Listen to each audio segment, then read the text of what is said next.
Hey everyone, welcome to the show. So, there's so much going on right now. I just wanted to do kind of a summation of the worst that's come out lately to really ask the question, see if America is great yet. So, first up, acting Social Security Commissioner Michelle King stepped down. She refused to grant access to the Social Security recipient information. She refused to give Elon Musk and his boy band from DOGE access to this information.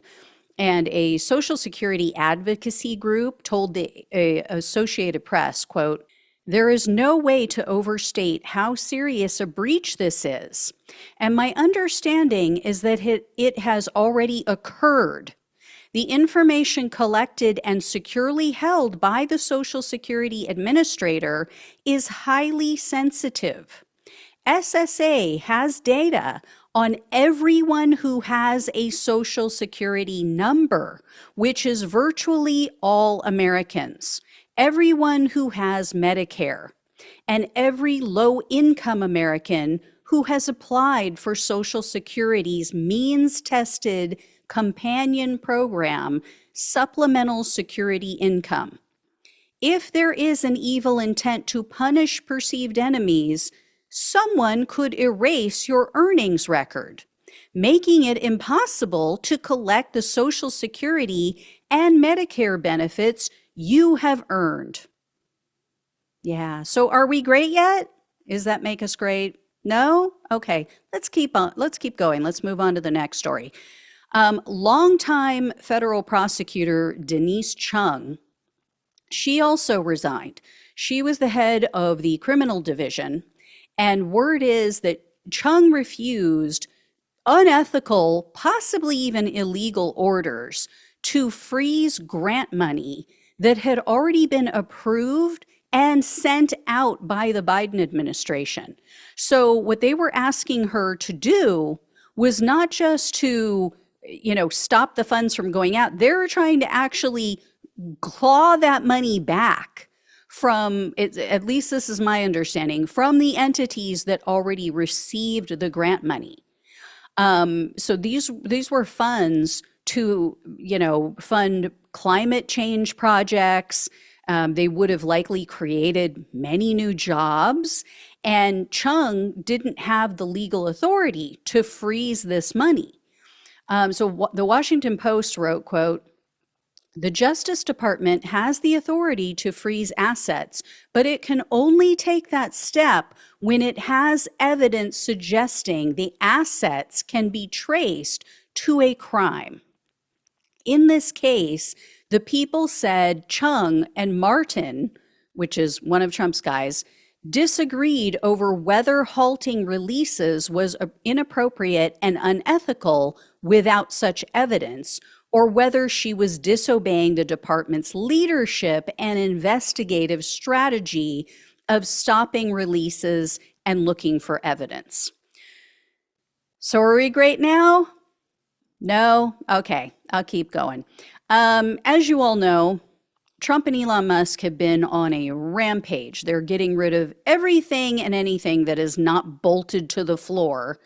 And they have been just firing people left and right. They've ramped it up in the past couple weeks. They're mostly firing probationary employees. Now, probationary doesn't necessarily mean that they are new hires, doesn't mean that they've done anything wrong. If a government employee transfers to a new position, or if they get a promotion, they automatically move into a probationary status. So you're talking about some people who were doing such a good job that they got a promotion. I mean, tell me about the meritocracy again and getting rid of DEI and, I mean, they're getting rid of the best in a lot of cases. So anyway, employees are receiving the same form letter, and it's saying that they had performance issues, and that's why they're being fired. This is completely false.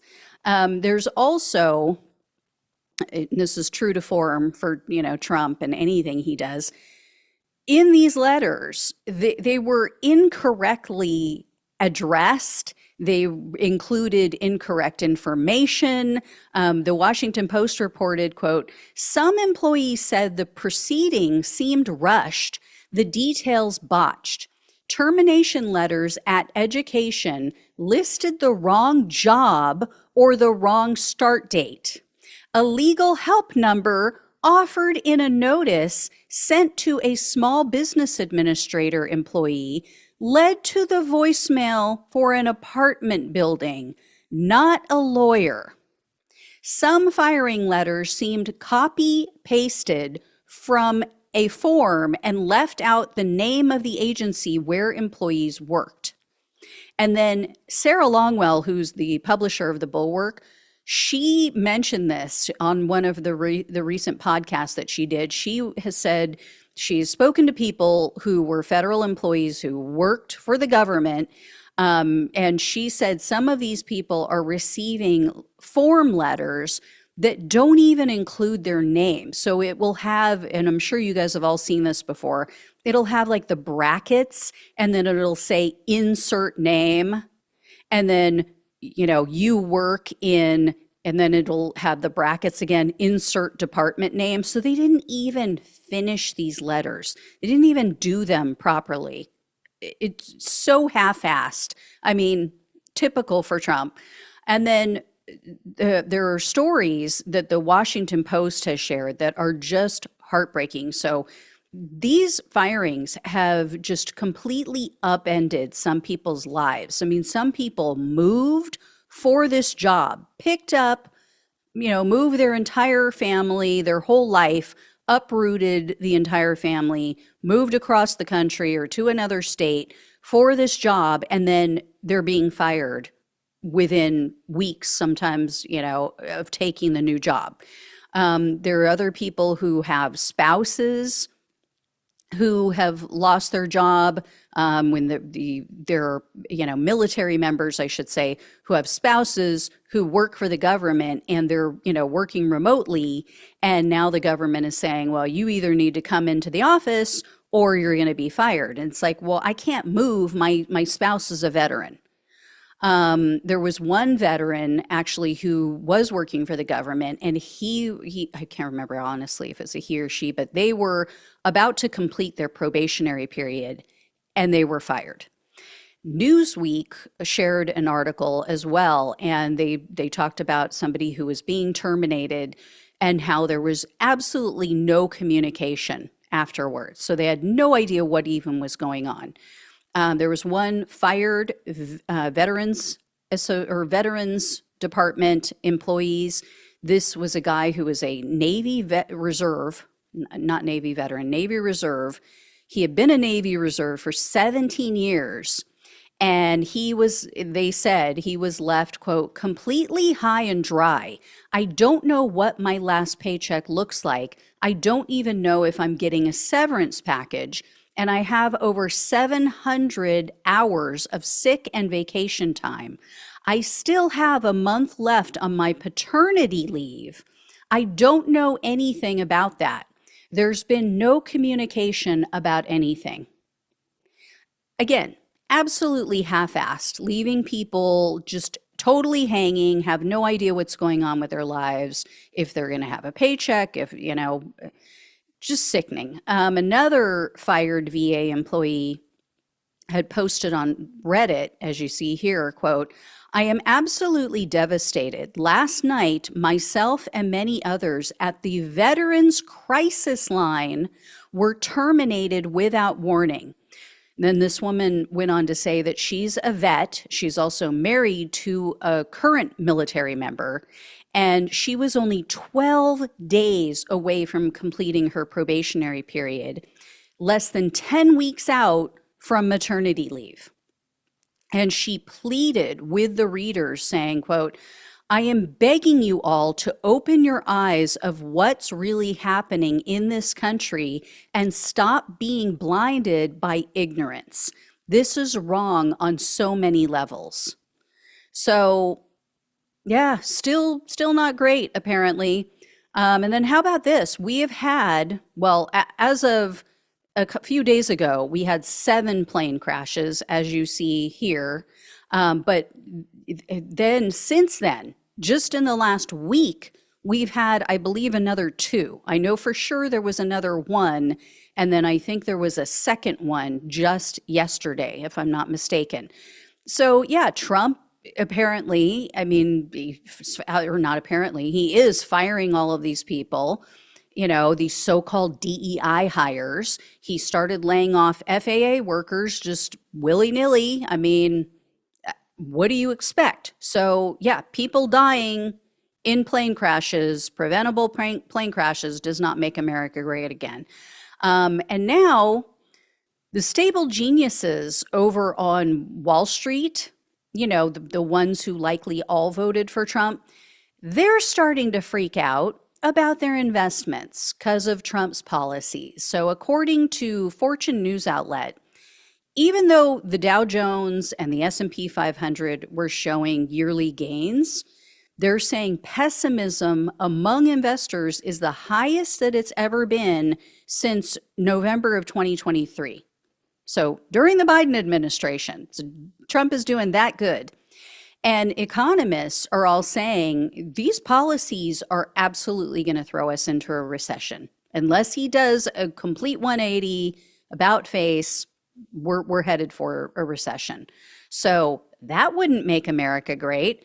We also found out today that we can no longer access government documents and communication because Trump has apparently fired the entire team that deals with FOIA requests. Or actually, I think this happened yesterday. So this is, again, for people who don't know, FOIA requests are public information requests. People in the public, the press, can submit a FOIA request to access government documents, meeting minutes, things like that, to find out what is going on. What are you guys up to? That whole team is gone. So when the news outlet reached out to them and said, hey, we are submitting this FOIA request, their response was, good luck with that. So they're making government less transparent. And then firefighters are now warning that due to Trump's hiring freeze, more people, more homes are at risk. There was a union official, his name is Steve Gutierrez. He told Real Veil news outlet, quote, there's going to be firefighters that die because of this. There will be communities that burn. And then a man named Brian Fennessy told the news outlet, quote, the public needs to know they're at risk. If the public knew all of this, they would lose their minds. It's just going to be a disaster for the wildfire response this season. This Fennessy guy kind of knows what he's talking about too, because he is the Orange County, California Fire Authority chief, and he's the president of the California Fire Chiefs Association. So, yeah. Are we great yet? Did we get there? No? Unfreaking believable. Just absolutely unbelievable. And there's more. There's more that's come out, just in the last few hours. So I will definitely update you guys on how we're getting so great so fast after Donald Trump took office. But anyway, please like, please share, please subscribe, please donate if you can. Love you all. Take care. Talk with you soon.